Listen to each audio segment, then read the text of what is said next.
Hello दोस्तों, स्वागत है आप सभी का टू द पॉइंट के मिडिवल इंडियन हिस्ट्री के सेशंस में। हमने ऑलरेडी 2 चैप्टर्स ख़त्म किए हुए हैं। मैं आपसे रेकमेंड करूंगा कि पहले आप जाकर वो 2 चैप्टर्स देखें ताकि आप भी उस टाइमलाइन को फॉलो कर सकें जिस टाइमलाइन को हम फॉलो कर रहे हैं। हमने पिछले द सेकेंड चैप्टर में द राजपूत्स के बारे में बात किया।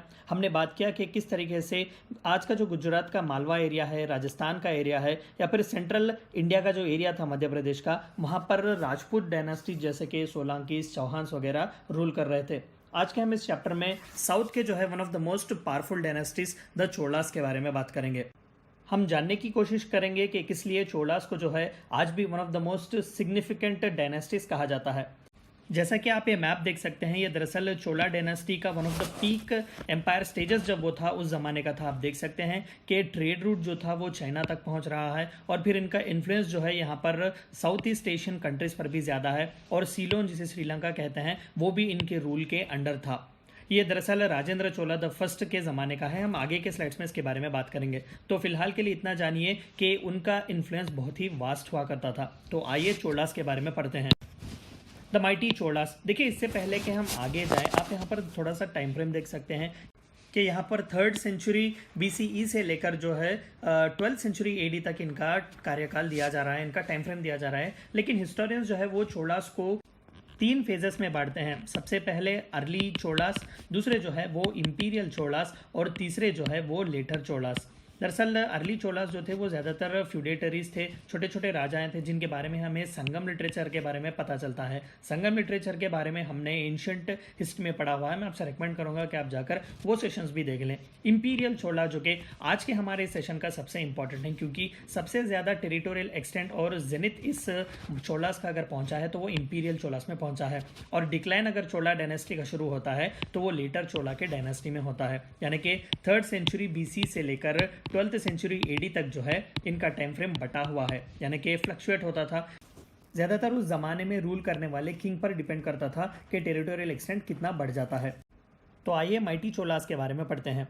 The early Cholas existed from as early as 3rd century AD and they find reference in both Sangam literature and Ashokan edits। तो अशोका ने जो एडिट्स लिखवाए हुए थे पूरे हिंदुस्तान में, जो अलग अलग जगहों में जो स्टोन्स पर एडिट्स लिखवाए हुए थे, वहाँ पर भी माइटी चोलास के बारे में, अर्ली चोलास, कुलतुंगा जैसे रूलर के बारे में बात किया जाता है। संगम लिटरेचर में जाहिर सी बात थी, जब वो चोला, चेरा, पांड्या 3 डायनेस्टीज जो थे वो साउथ इंडिया को रूल करते थे, तो चोलास का रेफरेंस हमें वहाँ पर भी मिलता है। तो 3rd सेंचुरी AD से हमें चोलास का रेफरेंस मिलना शुरू होता है। It was in medieval era the decline of Pallavas in the 9th century created a political vacuum which was filled by Cholas। हमने पल्लवास के बारे में एंशिएंट हिस्ट्री में पढ़ा हुआ है। मैं फिर से रेकमेंड करूंगा कि आप जाकर वो वीडियोस भी देखें। तो पल्लवास के डिक्लाइन के बाद ही चोलास जो थे वो एक इंपीरियल फेज में आते हैं। तो दरअसल 9th सेंचुरी AD से जो है चोलास का imperial and one of the most important phase शुरू होता है। Parantaka Chola the first 907 to 955 AD was the first imperial Chola. तो इनसे पहले भी कई छोटे बड़े रूलर्स आए हुए थे, लेकिन सही तौर पर इंपीरियल फेज जो चोला का स्टार्ट होता है वो प्रांतका चोला से ही स्टार्ट होता है। लेकिन ये फाउंडर नहीं है, फाउंडर जो है वो विजयालया चोला है। विजयालया चोला 846 to 907 AD was a vessel of Pallavas. हमने देखा कि पल्लवास में फ्यूडलिस्टिक लैंड सेट हुआ करता था। तो विजयालया चोला जो थे वो एक फ्यूडल लॉर्ड थे, पल्लवा के ज़माने में एक वैसल थे चोला डायनेस्टी के। He captured Tanjore from Pandyans and made it capital of Cholas। तो इन्होंने पांड्यंस को भी हराया हुआ है और पल्लवास के ये वेसल हुआ करते थे। Aditya the first extended the work of Vijayalaya by occupying the territories from Pallavas. तो आदित्य फर्स्ट जो थे वो one of the most important थे क्योंकि इन्हीं को सक्सीड करने वाले प्रांत का चोला थे, यानी कि विजयालया और आदित्य द फर्स्ट जिन्होंने टेरिटोरियल एक्सटेंड किया हुआ था उसे एक्सपेंड करने वाले प्रांत का चोला थे और एक सुजारनिटी को जो है अनाउंस करने वाले प्रांत का चोला थे। आइए चोला राज्य के चंद इंपॉर्टेंट राजाओं के बारे में बात करते हैं। हमने पिछले स्लाइड में प्रांता का चोला फर्स्ट के बारे में बात किया था। तो 955 AD के आते आते उन्होंने चंद टेरिटरीज जो है वो हार चुके थे, यानी कि वो वीक हुए थे। तो 955 से लेकर 985 AD तक एक थोड़े बहुत वीक चेन ऑफ सक्सेसर्स थे। तो one of the most powerful to succeed in 985 AD was Raja Chola the first. आइए the first greatest king of Chola के बारे में बात करते हैं। He is remembered for reinstating the Chola power and ensuring its supremacy in south India and Indian ocean. तो दरअसल naval expeditions जो थे वो सबसे ज़्यादा इन्हीं के ज़माने में स्ट्रेंथन किए गए थे। फर्दर इसी नेवल एक्सपेडिशंस का इस्तेमाल करके साउथ एशिया तक इनके बेटे राजेंद्र चोला जो है वो पहुंचते हैं। हम आगे के स्लाइड में उनके बारे में बात करेंगे। His territorial extent included the Cheras, Pandyans and northern Sri Lanka along with Lakshadweep and Maldive Islands in the Indian Ocean. तो नेवल एक्सपेडिशंस को इन्होंने बहुत ही ज़्यादा सीरियसली लिया हुआ था। तो चेरास पांड्यास जो कि उस वक्त के साउथ के बहुत ही इंपॉर्टेंट डायनेस्टीज थे, इन्होंने इन्हें भी सबड्यू किया हुआ था और नॉर्थर्न श्रीलंका यानी कि उस ज़माने का सीलोन जो था उसके चंद हिस्से भी इन्होंने ऑक्यूपाई किए हुए थे। He also captured a few territories in Mysore. Mysore में उस वक्त गंगावड़ी डायनेस्टी हुआ करती थी, याद रखिएगा। From Gangas and from the Chalukyas of Kalyani. Chalukyas of Kalyani जो थे वो खुद को जो है वो सक्सेसर्स कहा जाता था चालुक्यास ऑफ बदामी के।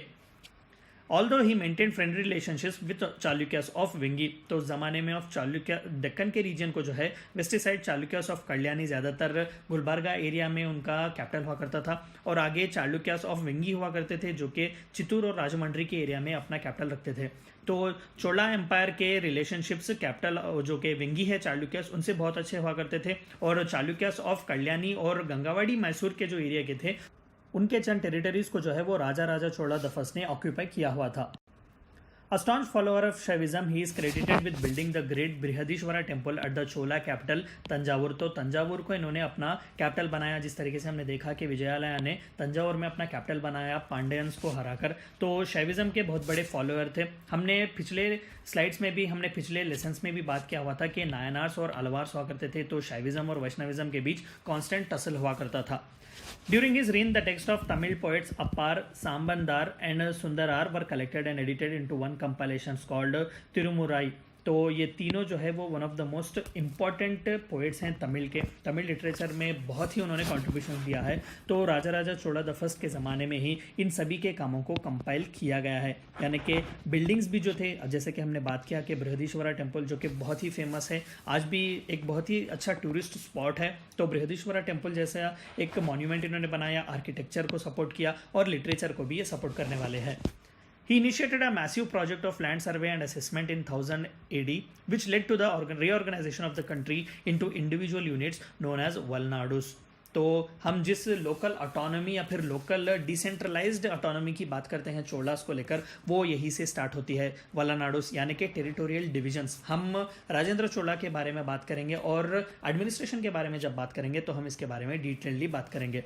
तो सर्वे किया गया था एक मैसिव प्रोजेक्ट, जिस तरीके से हम मेडिवल इंडिया में अकबर के ज़माने में बात करते हैं कि किस तरीके से राजा तोडरमाल ने जो है वो जब्त सिस्टम और मसबदारी सिस्टम को जिस तरीके से इन्होंने एक्सपेंड किया हुआ था, तो उसी तरीके से चोलास ने इसे मुगल से पहले ही किया हुआ था। तो वलनाडुस जो थे वो बेसिक यूनिट्स थे कंट्री के। राजेंद्र द फर्स्ट, तो आइए द ग्रेटेस्ट चोला रूलर के बारे में बात करते हैं। इनका टाइम फ्रेम 1014 से लेकर 1044 AD। He succeeded its his father Raja Chola the first to the throne. तो ये बेटे थे राजा चोला द फर्स्ट के। Probably the greatest, under whose reign the Chola territory extended the influence to the banks of river Ganga in the north and across the Indian Ocean to the west and southeast Asia। पहले slide में हमने देखा कि कितना जो था वो waste territorial extent था, साउथ ईस्ट एशिया के कई कंट्रीज पर इनका इन्फ्लुएंस था और ट्रेड रूट्स जो थे वो चाइना तक भी जाते थे। तो ये इन्हीं के कार्यकाल में हुआ था। He is also credited with making Chola empire one of the most powerful maritime empires of India. तो जो माइटी एक्सपेडिशंस राजा चोला ने शुरू किए हुए थे उसे राजेंद्र द फर्स्ट कंप्लीट करते हैं और जेनिथ पर पहुंचाते हैं। He defeated Mahipala, the Pala king of Gauda in the present day Bengal and Bihar, one of the most significant events in his life, क्योंकि महिपाला को डिफीट करने के बाद ही इन्होंने एक टाइटल अज्यूम किया हुआ था। इसके बारे में हम आगे जानेंगे। तो बंगाल और बिहार के एरिया में भी इन्होंने अपना दबदबा कायम किया हुआ था। To commemorate his victory he assumed the title Gangai Konda Chola, यानी कि गंगा तक पहुंचने वाला Chola ruler, and also build a new capital city called Gangaikonda Cholapuram, जो कि तंजावुर के पास ही का एक एरिया है। तो इन्होंने इसे अपना कैपिटल बनाया हुआ था। तो इस तरीके से टेरिटोरियल एक्सटेंड और फिर जिस तरीके से इन्होंने एडमिनिस्ट्रेटिव सेटअप रखा हुआ था, he becomes one of the most greatest rulers of Chola empire. Chola administration, तो आइए जानते हैं कि चोला का एडमिनिस्ट्रेशन किस तरीके से था।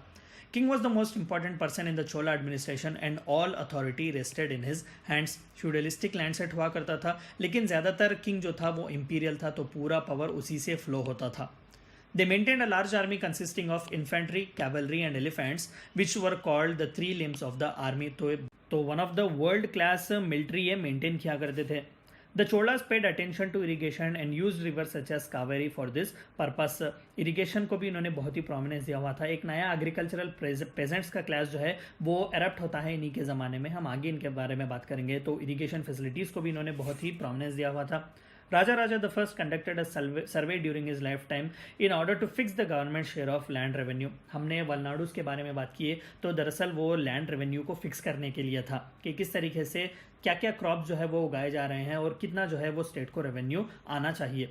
The Chola empire was divided into 9 provinces called mandalams, each under a governor called mandala, mudalis who are paid salary in the form of land. तो मंडलम्स जो है वो आज के ज़माने के स्टेट्स की तरह हम कह सकते हैं, जो कि एक गवर्नर चलाते थे जिन्हें मंडला मुदालिस कहा जाता था। ज़्यादातर मेरिट बेसिस पर होता था या फिर चोला के युवराजाओं को ही वहाँ पर भेजा जाता था। तो एक प्रोविंशियल डिवीजन बहुत ही अच्छा था चोला एडमिनिस्ट्रेशन का। The provinces were indeed divided into districts called nadus headed by autonomous assembly called Nattar. तो देखिए ऑटोनमस असेंबली यानी कि डेमोक्रेसी के स्टार्टिंग या फिर एक रिपब्लिक काइंड ऑफ थिंग जो है चोलास यहाँ पर रखते हैं, जहाँ पर असेंबली की बात की जाती है जिसे नट्टार कहा जाता था। ज़्यादातर इस असेंबली के मेंबर्स जो थे वो मेरिट बेसिस पर रखे जाते थे, जो कि 3 साल उनका कार्यकाल हुआ करता था और बाद में उन्हें रिटायर होना पड़ता था। हम आगे इसके बारे में बात करेंगे। Local administration one of the most crown jewel अगर हम कह सकें चोला एडमिनिस्ट्रेशन का, तो वो लोकल एडमिनिस्ट्रेशन है। तो आइए इस इंपॉर्टेंट एस्पेक्ट के बारे में बात करते हैं। Probably the jewel in the crown of Chola administration, बिल्कुल चोला एडमिनिस्ट्रेशन का ये ज्वेल क्राउन था। दरअसल लोकल एडमिनिस्ट्रेशन को इसलिए बेहतर माना जाता था क्योंकि विलेजेस को जो है वो 2 टाइप्स में डिवाइड किया जाता था। पहला जो टाइप था उसे ऊर कहा जाता था, जिसमें villages consisted of people from different caste and an assembly used to run this type of villages, यानी कि कॉमन विलेजेस जिन्हें ऊर कहा जाता था।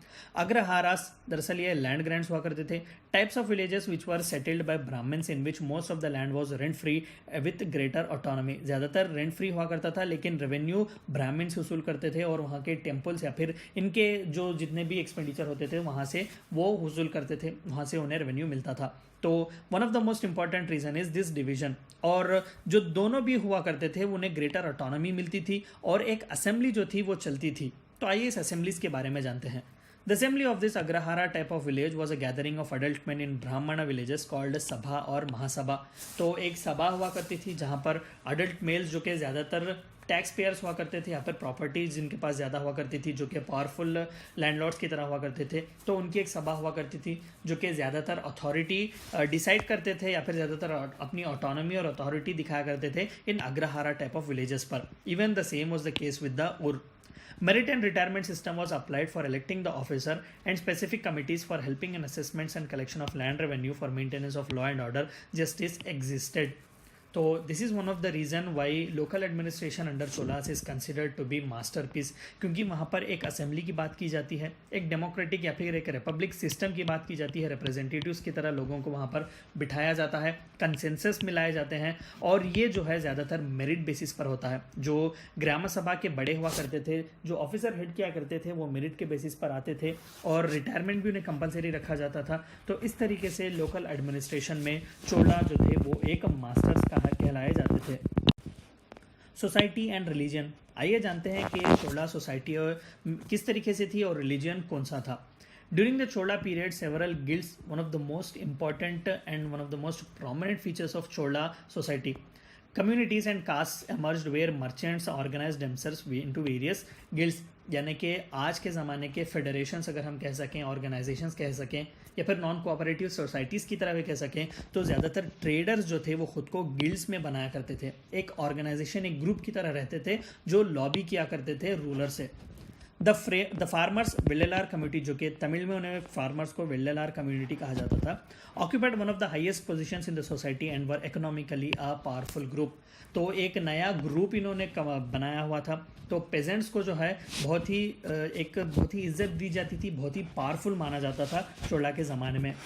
The Kaikolar community were weavers and merchants but they also maintained armies. तो वीवर्स और merchants की भी कम्युनिटी एरप्ट होने लगी जो काइकोलार कहा जाता था। तो वो भी छोटी छोटी आर्मियाँ मेंटेन करती थी, फ्यूडल लैंडलॉर्ड्स की तरह वो बिहेव करते थे। The Cholas were followers of Hinduism. They were not swayed by the rise of Buddhism and Jainism as were the kings of Pallavas and Pandyas.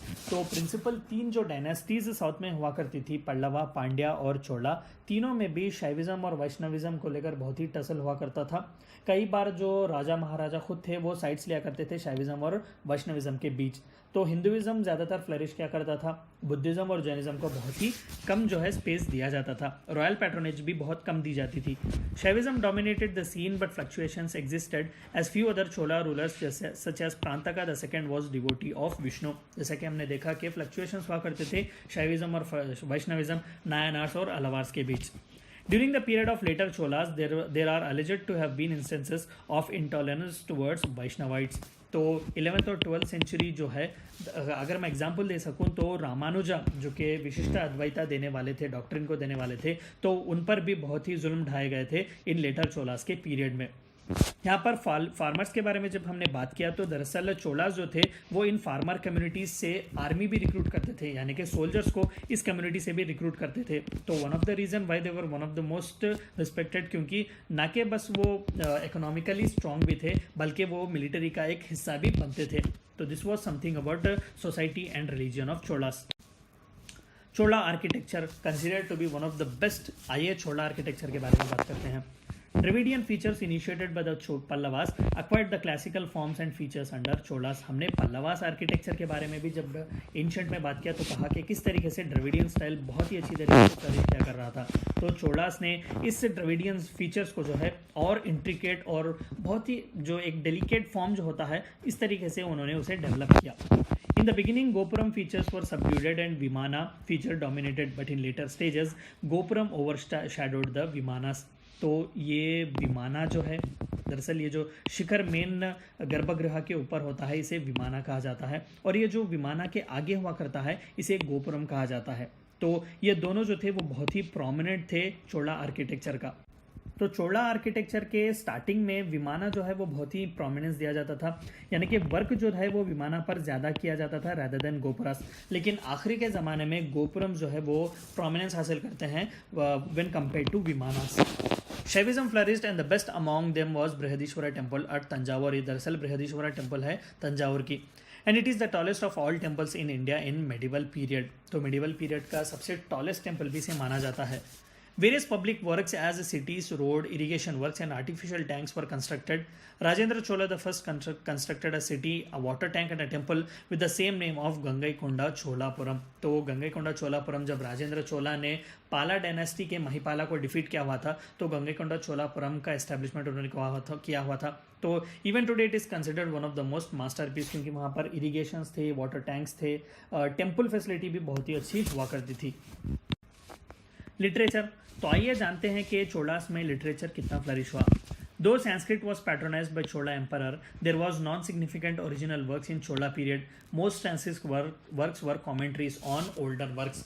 भले ही संस्कृत को रॉयल पैट्रोनेज मिला गया हो, लेकिन संस्कृत में ऐसे कोई पोएट्स या फिर लिटरेचर नहीं लिखा गया विच इज़ मोस्ट सिग्निफिकेंट। ज़्यादातर जो पिछले लिखे हुए थे उन्हें ट्रांसलेट किया जाता था या फिर उन्हीं पर कॉमेंट्रीज लिखे जाते थे संस्कृत में। The languages from Dravidian roots such as Tamil, Telugu, Kannada started drawing from Sanskrit and began evolving further। तो सबसे ज़्यादा अगर डेवलपमेंट किसी लैंग्वेजेस का हुआ है तो वो इन्हीं लैंग्वेजेस का हुआ है जो संस्कृत से हटने लग रहे थे, यानी कि एक यूनिक आइडेंटिटी मिल रही थी तमिल, तेलुगु और कन्नड़ा को, ज़्यादातर Tamil. The imperial Chola era was golden age of Tamil culture marked by the importance of literature. बिल्कुल तमिल जो था वो डोमिनेट कर रहा था। Kamban flourished during the reign of Kulottunga Chola III। His Ramavataram, also referred as Kamba Ramayanam, is an epic of Tamil literature, and although the author states that he followed Valmiki's Ramayana, it is generally accepted that his work is not a simple translation or adaptation of Sanskrit epic। तो कंबन जो थे वो बहुत ही important poet थे उस ज़माने के, जिन्होंने रामावतारम लिखा हुआ था। दरअसल वाल्मीकि के रामायण को जो है उन्होंने संस्कृत एपिक को जो है वो ट्रांसलेट किया हुआ था तमिल में, लेकिन कई लोगों को लगता है कि महज ट्रांसलेशन नहीं, it is one of the best master pieces to have achieved in Kannada literature. तो आर्किटेक्चर और लिटरेचर भी बहुत ही अच्छा फ्लरिश किया करता था चोला के ज़माने में। डिक्लाइन, तो आइए जानते हैं कि इन माइटीज चोलास का डिक्लाइन किस तरीके से हुआ। The Cholas under Raja Chola III, यानी कि 1216 AD के आते आते, and later his successor Rajendra Chola III were quite weak and therefore experienced continuous trouble. पहले जिन रूलर्स के बारे में हमने बात किया था वो राजा राजा चोला द फर्स्ट थे और राजेंद्र चोला द फर्स्ट थे, तो ये दूसरे हैं, तो ये बाद में आते हैं। तो they were weak and therefore continuous trouble जो थे वो देखते थे, रेबेलियंस होता था। आसपास जो थे वो बहुत ही इंपॉर्टेंट डायनेस्टीज हुआ करते थे, जैसा कि होयसलास, पांड्यास भी हुआ करते थे, तो फ्यूडेटरी लैंडलॉर्ड से भी उन्हें बहुत ही प्रॉब्लम हुआ करती थी। By 12th century, the growing influence of Hoysala replaced the declining Chalukyas as a main player in Kannada country. तो होयसला डायनेस्टी जिसके बारे में हम आगे के चैप्टर में बात करेंगे, तो they started dominating the scene in south. There was struggle between Hoysala, Cholas and Pandyas where Hoysala kept switching the sides. तो होयसला जो थे वो चोलास और पांड्यास के बीच हमेशा साइड स्विच किया करते थे, यानी कि कभी चोलास के साथ तो कभी पांड्यास के साथ. Weak rulers couldn't stand the onslaught and Jatavarman Sundararaman Pandyan defeated the last Chola ruler Rajendra Chola III. This war marks the end of Chola reign in Tamilakam and the Chola territories were completely absorbed by Pandyan. यानी कि एक ज़माने में जिस पांड्यन को हराकर चोला ने अपना दबदबा कायम किया, उसी पांड्यंस के जातावर्मन के हाथ में चोला का जो है पूरा हिस्ट्री ख़त्म हो जाती है, क्योंकि जो राजेंद्र चोला थर्ड थे इनके बाद चोला डायनेस्टी फिर कभी देखने को नहीं मिलती, और पांड्यंस जो थे वो सिंगल साइडेडली साउथ को रूल करने की कोशिश करते हैं. तो ये थी चंद बातें आपको जाननी थी चोला डायनेस्टी, उनसे related society, religion, art, architecture और लिटरेचर के बारे में. आई होप कि आपको वीडियो पसंद आया होगा. Thank you for watching my video.